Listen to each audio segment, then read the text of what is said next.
You're the biggest disgrace to this family. The microphone caught every syllable as my father smiled, and 100 people turned to look at me. I reached for my daughter's hand. My name is Claire Whitaker, and for as long as I can remember, I was the wrong kind of Whitaker. My father, Gerald Whitaker, wore authority like a tailored suit. He coached teams, chaired boards, cut ribbons, and shook hands that mattered. Small-town hero turned regional director for an industrial firm that stamped its logo on Little League uniforms and 4th of July banners. In our house, excellence wasn't encouraged, it was demanded. My brother Michael fit that world like a glove, captain of the basketball team, valedictorian, Westbrook University, with a scholarship and a handshake from the mayor in the newspaper photo.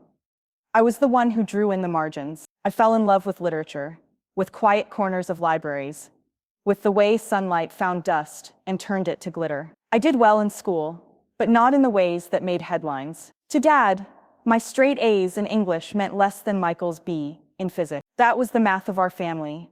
Some accomplishments multiplied, others divided, and mine were always diminished.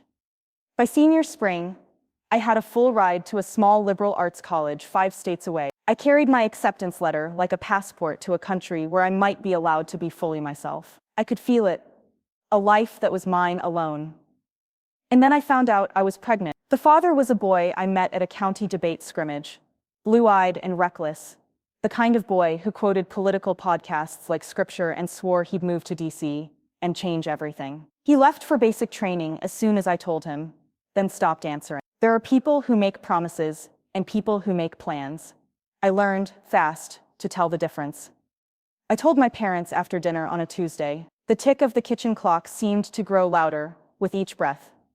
My mother went white. My father stared like I had spoken in a language he did not recognize. He set his fork down and said, very calmly, "Fix it." "I'm not getting rid of her," I said, before I even knew her was the truth. It flew out of me with more certainty than anything I'd ever said. "You are not throwing your life away," he said. "You will call the clinic. You will go to college. We will not be embarrassed." My mother, soft-voiced and trembling, said my name like a prayer. "Claire, I'm keeping her," I repeated. My father didn't yell. He made a phone call. The next morning, the college called to say they had made an unfortunate mistake.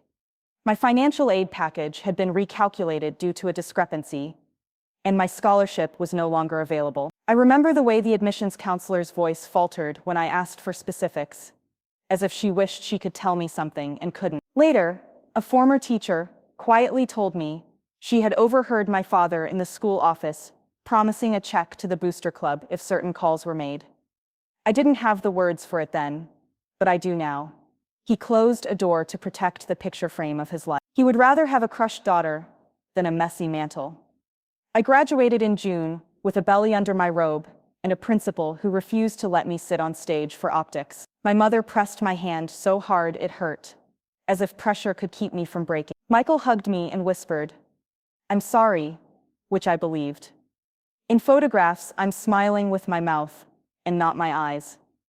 Ruby was born on a rain-bright day in October. She arrived with a wail that silenced the machines and soldered something broken in me. In her scrunched face and furious, beautiful cry, I felt my life relocating like a river, taking a new path after a flood. I named her after my grandmother, the one person in the Whitaker line who had ever told me that gentleness can be a form of strength. Dad did not come to the hospital. He sent a check with a sticky note for expenses. "Keep this quiet." I folded it and put it in a drawer where I kept things that hurt and still mattered. There's a version of my life where I left town that winter, but I didn't. I stayed. Because daycare is expensive, and because our town had a community college with night classes, and because my mother kept leaving bags of groceries on my porch and pretending she hadn't. I worked days at Larkin Lantern, the bookshop downtown, and nights at the diner off the highway, where the regulars tipped in change and stories. I made bottles by the glow of the microwave and studied pharmacology notes, while Ruby napped on my chest. I changed my future in 2-hour increments. The year I turned 22, I enrolled in the nursing program. The year I turned 24, I studied for my boards with flashcards that smelled faintly of fries and coffee. The day I passed, I sat in my car and cried so hard I had to pull over. You learn to build a life the way you build muscle. one repetition at a time. In the places no one claps for you. I built mine in the in-betweens, the in-between of a morning cartoon and a double shift, the in-between of being ignored by my father in the grocery store and being called sweetheart by a patient who forgot his son's name, but remembered mine. If you had asked me then who I was, I would have said, I am Ruby's mother. I would have said it the way some people say their last name. Ruby changed the gravitational pull of my world. She made my choices easier, not harder. 1,000 decisions reduced to one. What keeps her safe? What makes her proud someday? What teaches her that love is shelter and not a storm? There were mornings we ate oatmeal with cinnamon and drew animals out of spilled milk. There were nights I tucked her into bed and whispered, "You are good," as if I could tattoo it on her bones. Her first word was light. She pointed at the lamp, then the window, then my face. When she was 4, she asked why Grandpa never came over. I told her the truth, the way you tell a child. Small, gentle, and not all at once. He doesn't know how to be kind, I said. Sometimes people forget how. Then we can remind him, she said. Matter of fact, with the courage of the unbroken. When she was 6, she made a Father's Day card for me at school because I was the one who showed up. The teacher apologized and stammered, and I told her it was perfect. Ruby drew our apartment with a lopsided heart floating over the roof, like a balloon that never popped. When she was 8, I took a job at St. Bridget's, the county hospital, nights on med-surg. The hours were brutal, but it meant health insurance and a union, and eventually a ladder to climb. I climbed it slowly, with blistered feet. I learned to recognize the color of a person's lips when oxygen isn't enough. I learned to hear the difference between a cry for help and a cry for mercy. I learned most of all to do the unglamorous, relentless work of showing up. And I learned to come home before sunup, to the soft hush of cartoons and cereal and Ruby's bedhead halo. We made a ritual of my return. She would wrap me in a blanket and say, "You're safe now," and I would pretend I needed rescuing. The truth was I did. She was my anchor. She was the proof of every decision I had made against my father's wishes. She watched me face down bills and loneliness and exhaustion and never called me a disgrace. She called me Mom. There's no music when you're climbing a mountain in the dark. There's breath and grit and 1,000 tiny decisions to keep going. The victories are small and exquisite. The first time my landlord wrote paid in full on the receipt. The night I got Ruby to sleep without a story because my voice was gone and she read to me instead. Halting, proud. The words hitching into place like blocks stacking on a wobbly tower. The shift where I caught a med error before it reached the line, and the attending squeezed my shoulder and said, "Good eyes, Whitaker." The day the bank said yes to a small loan, and I bought a used hatchback with a dent over the rear wheel that looked like a dimple. The moment in a cramped supply room where I looked at my reflection in a warped metal panel and saw a woman who had become unarguably herself. We moved from the apartment with thin walls to a townhouse with creaky stairs and a backyard the size of a postage stamp that Ruby treated like Eden. She planted marigolds and called them the sun's cousins.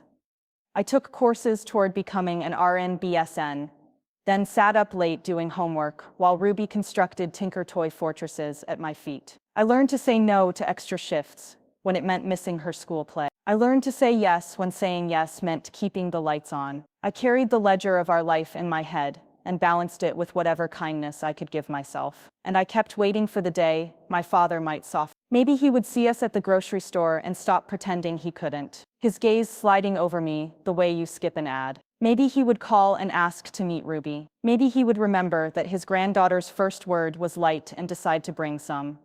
He did. He sent a check on birthdays with his neat, hard handwriting on the envelope and no note inside. Ruby would hold the paper like it might bite and ask, "Who is it from?" I told her. She would fold it and say, "I like the ones you draw better," which is how I learned that a homemade card is a kind of riches. When the invitation to his retirement party arrived, thick and glossy, I almost threw it away. It was addressed to Ms. Claire Whitaker and Gap. My mother's handwriting, not his. Ivory paper, embossed seal. The Grand Meridian Ballroom.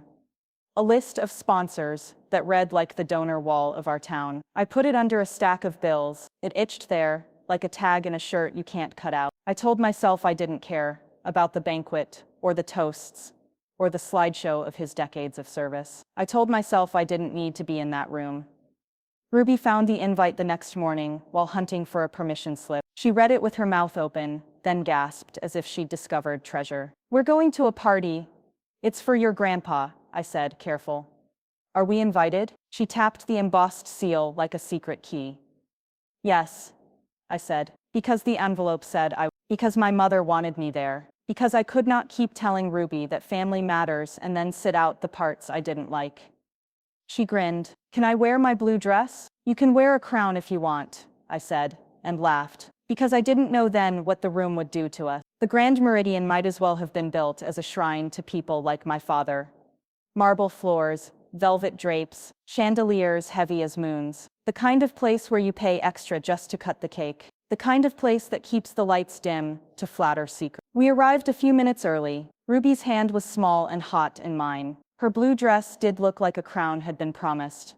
A ribbon tied in a bow so crisp it could have cut paper. I wore a dress I'd bought on sale and saved for something nice. The zipper bit my skin at the waist when I breathed too deeply. I retouched my lipstick in the lobby and told myself to act like I belonged. Inside, the band noodled through a Sinatra cover, while servers circulated with trays of items described as bites but expected to substitute for dinner. My mother found us first, as if tethered by a string too thin to see. She hugged Ruby and me, quick and fierce, then stepped back to study my face. Her eyes were damp. "You came," she whispered, like a thank you and an apology. "I told Ruby we would," I said. "I didn't say, I came for you." It felt like a confession I wasn't ready to make out loud. Mom smoothed Ruby's hair. "You look like a star," she said. "Both of you."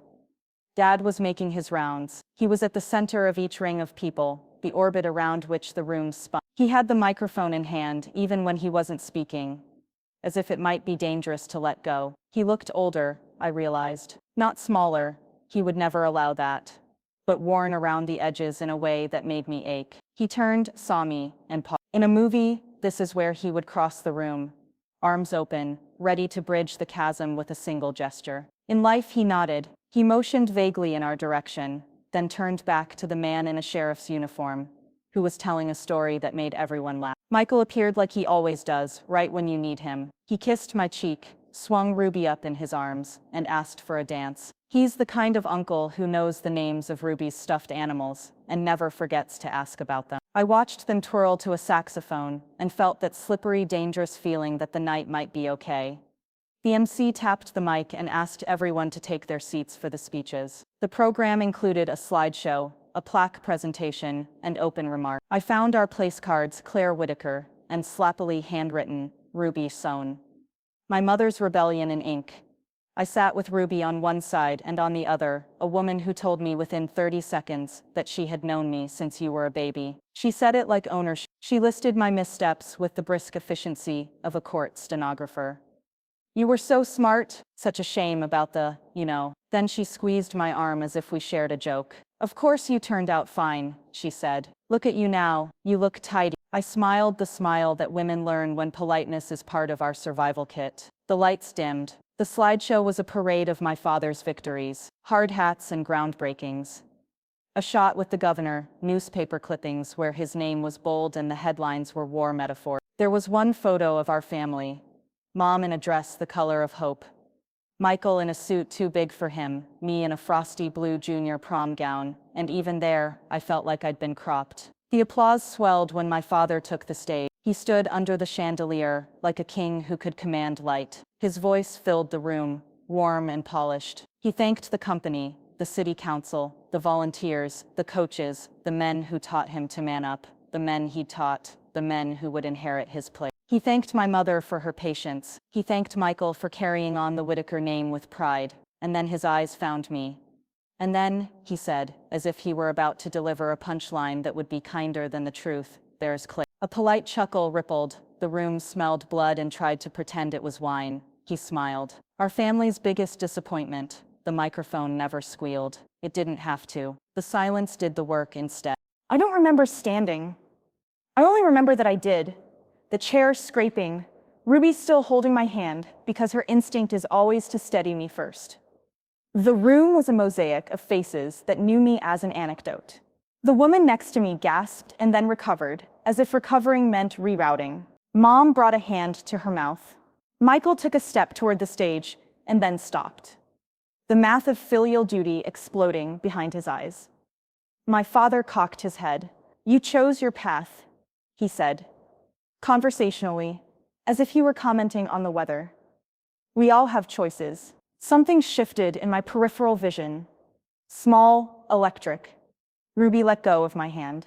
My instinct was to pull her back, but she moved with that sometimes scary certainty children have when they know a boundary has been crossed.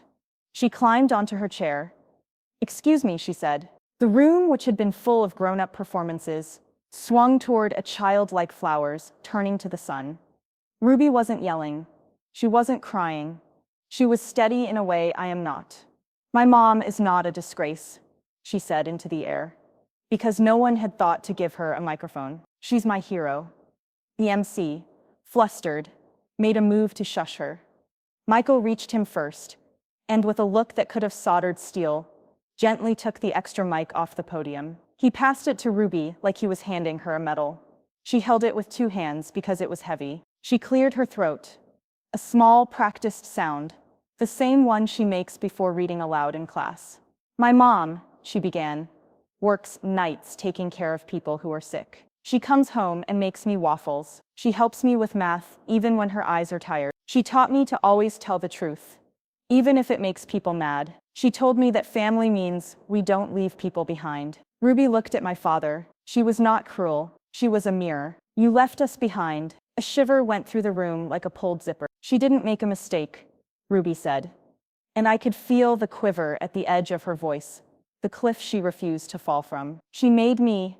Someone clapped. It sounded out of place, like thunder during snow, and then it wasn't out of place because the room broke into applause, scattered, embarrassed, then growing, until it felt like its own weather. My father's smile turned brittle. He reached for the mic in his hand. "That's very sweet," he said. His voice had a tremor he could not sand down. "But adults should be kinder," Ruby said, and the room laughed, but not at her. I put a hand on Ruby's ankle to ground us both, and she looked down, and what I saw in her face was not triumph, it was relief. The relief of a kid who's learned too early that silence can be a kind of lie, and who decided not to lie tonight. It would have been easier to leave. It would always be easier to go home and tell ourselves we did our best. But sometimes the truth insists on happening in public, because that's where the lie was told. I took the mic from Ruby, and my hand shook. "I'm a nurse. I've held people as they died,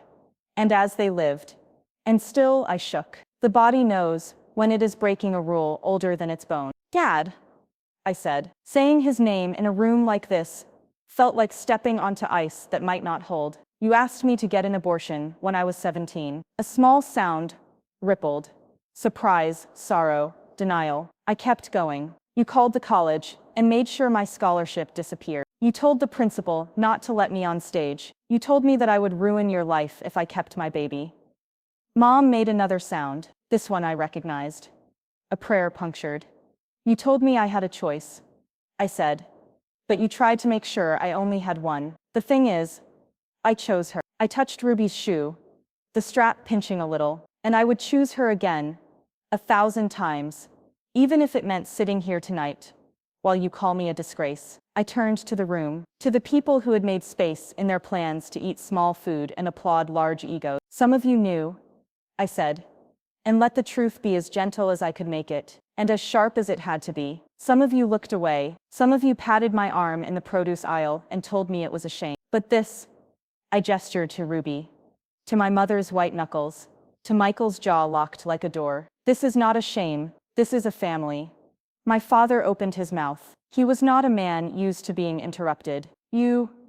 "No," I said. "I'm not doing this again." A murmur rolled, a tide turning. The sheriff shifted in his chair. The woman next to me found her water glass and sipped as if hydration could protect her from accountability. "You taught me something," I said to my father, and I meant it. I stood straighter, because my daughter was watching. "You taught me that I don't need your blessing to be good. You taught me that love is something you prove with your hands, not your speeches. You taught me what a father shouldn't be. And because of that, I learned what a mother can. Ruby squeezed my knee with her sneaker and whispered, "You're doing good, Mom." And even the MC smiled like a man who wanted to be in a different room, but recognized the holy when it broke in. I handed the microphone back to Michael, because he knows how to hold things for me when my hands are full. He set it on the podium like he was setting down a weapon. My father, for one suspended second, looked like he might apologize. He blinked, and his face arranged itself into an expression more familiar. Calculation. He scanned the room and found his allies, the men who owe him favors and the women who have heard worse and kept passing napkins. He cleared his throat. "Let's not," he began, and his voice cracked. "Let's," I said softly, and the softness did more work than a shout would have. Consequences are not cinematic. They are messy, human, and often slow, but sometimes they are immediate. A woman from the city council stood up and left, her chair scraping the tile, cheeks burning. Two of my father's golf buddies clapped me on the shoulder on their way out and said, "Brave. The way you say spicy about food you do not intend to eat again." A young man I recognized from the community center came over with tears in his eyes and told me his sister had been 17, too, and that she might come over for cocoa if we wanted to have them. The sheriff shook my hand and said nothing, because he had to run for re-election. The program unraveled. The band took a break that stretched into an ending. Plates were cleared like evidence. The plaque presentation happened in a corner with hardly anyone watching, a formality for a man who had cared about nothing more than form. Mom reached for me and then pulled her hand back, unsure if touching would be salt in a wound. "I knew some of it," she said, voice thin. "I didn't know about the scholarship."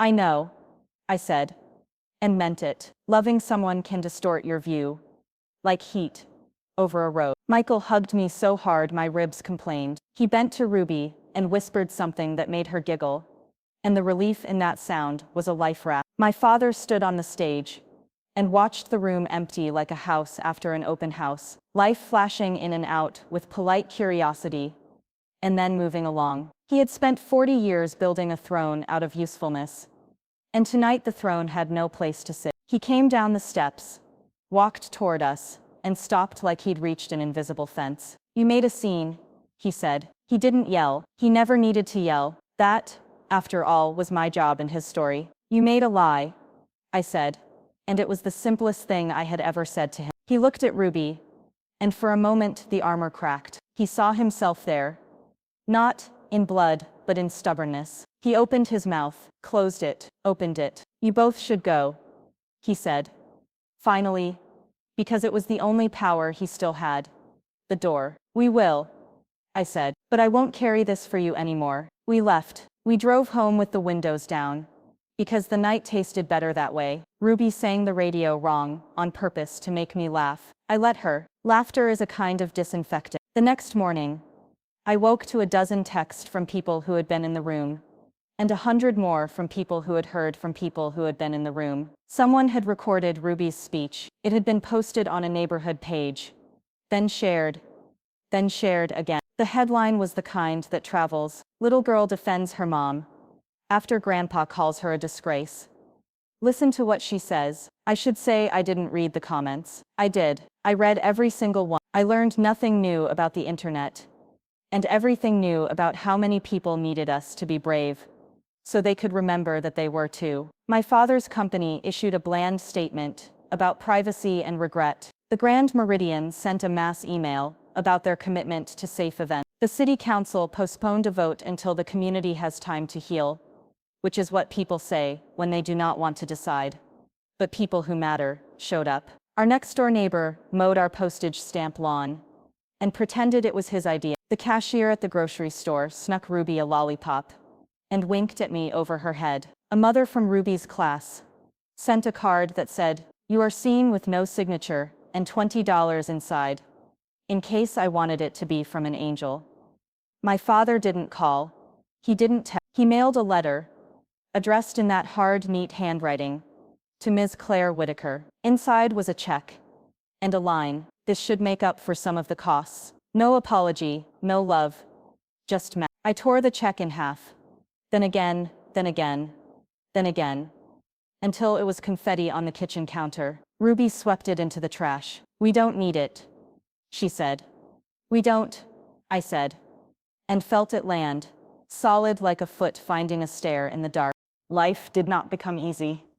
Life, I have learned, is not auditioning for that role. But the air felt different. The weight that had lived between my shoulder blades, old as my name, eased. I finished my BS. I became a charge nurse on nights, which is a way of saying I learned to be the nerve center and the sponge.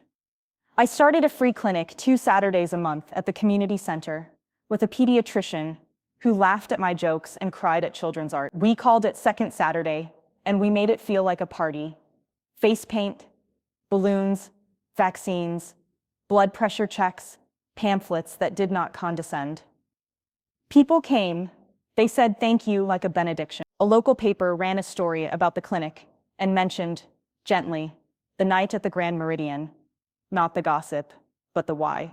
The way certain doors close on certain people, and the way we can, if we're stubborn enough, hold them open for each other. I was offered a chance to speak at the nursing school commencement, and I said yes because I wanted to say out loud what I needed to hear when I was 19 and at war with a future that looked nothing like the brochures.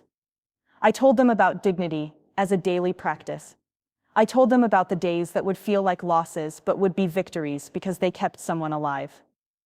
I told them that the kindest people I know are the bravest, and that the bravest people I know cry in their cars and then go back in. After the ceremony, a young woman with freckles and a braid that reached her waist found me by the vending machines. She said, "My dad told me I ruined his life when I didn't do what he wanted. I thought I had to earn it back. I don't." She hugged me like we were kin, and maybe we are. Ruby grew. She switched from marigolds to tomatoes. She made honor roll and friends whose parents became my friends because we shared carpools and casseroles. And the kind of exhaustion that welds people together. She began writing down her speeches before she gave them because she liked how the words looked lined up. Once in the grocery store, an older man stopped us. He was the kind of man my father might have golfed with, his hair the exact color of money. He looked at Ruby and said, "You spoke truth to power, kiddo. That's rare." Ruby considered this. "I spoke truth to Grandpa," she said. Power was just in the room. He laughed until he wiped his eyes with a paper towel from the free sample station. My father retired for real. He spent his mornings at the diner off the highway, and his afternoons in the chair by the window where his back hurt less.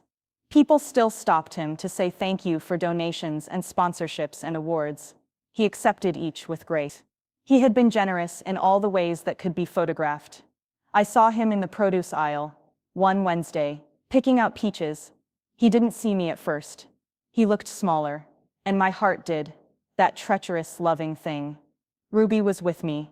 She saw him and saw me see him. She reached into the cart and handed me the bag for lemons, the practical thing to do in an unwieldy moment. He turned and we locked eyes. There was a world of things we could say to each other, and none of them would have been enough. "Claire," he said finally, as if my name surprised him by being right there on my face. "Dad," I said, because it's the truth. Ruby leaned into me, careful. "She is kinder than I am." She gave him a small wave. He nodded at her and then at me. He put a peach in a bag. He opened his mouth. "Your mother," he began. "How is she?" I asked, and in that exchange was our truce. "We talk about her because we cannot talk about us." "She's good," he said. "She misses you.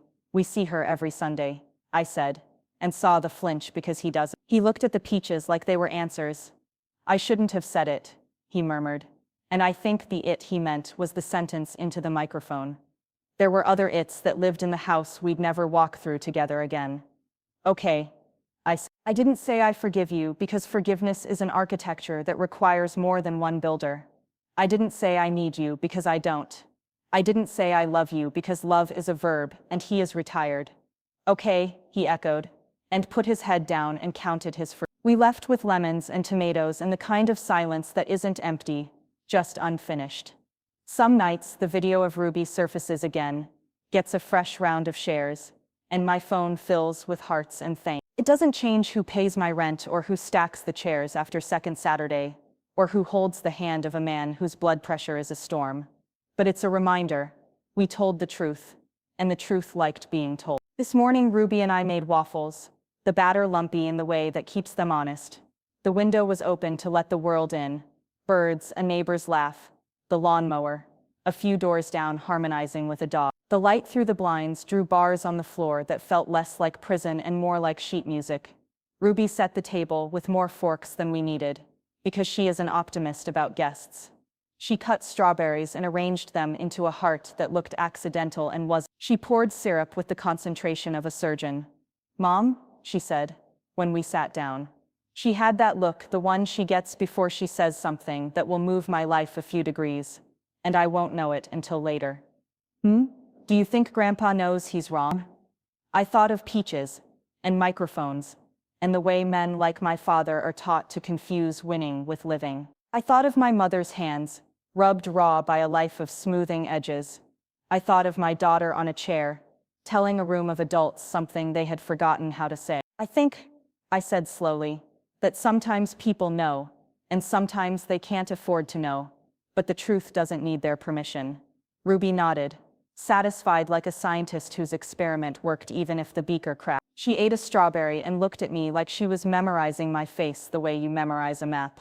"I'm glad you chose me," she said. She says it sometimes, like a ritual. "I didn't just choose you," I said. I chose the life where we have pancakes on Tuesdays and waffles on Sundays, and where we build something out of whatever we're given." She smiled. "And you chose the blue dress," she added, eyes bright with mischief. I laughed. She grew quiet, the way kids get when they are stepping onto the bright stage of their own thought. "Mom," she said, tracing a circle on the table with syrup. "Someday I'm going to have to say a hard thing in a room again." "You will," I said, "because the world is a series of rooms. Will you be there?" "Always," I said, and meant it in all the ways that matter. She nodded like a deal had been struck. "Okay, then I'll be brave." After breakfast, we stood in the doorway like we always do. Shoes on, keys lost, sun spilling across the threshold like a dare. Ruby grabbed her backpack. I grabbed my badge. We checked the stove 3 times, because that's our superstition, and also our safety. As we stepped outside, she slipped her hand into mine. Her palm was sticky with syrup. She didn't apologize. I didn't wipe it away. Some messes are a sacrament. On the front step, she looked up at me with her fierce, wise face. "You know that night," she said, meaning the ballroom and the chandelier, and the sentence I will hear in my bones until I'm old. "When Grandpa said the bad thing." "I know," I said. "I said the brave thing," she said. "But you said the true thing." We walked toward the car. The sun was already too much and exactly enough. My neighbor waved. A kid biked by and lied to his mother about where he was going with that luminous, harmless audacity of childhood. I buckled my daughter in and stood there for a second, battered by gratitude. Not because we were perfect, because we were imperfect and still enough. My father called me a disgrace at his retirement party because he mistook control for love and reputation for legacy. He gave me, without intending to, a different definition of both. I didn't raise a glass that night. I didn't raise my voice until I had to. I raised my daughter, and she raised her hand.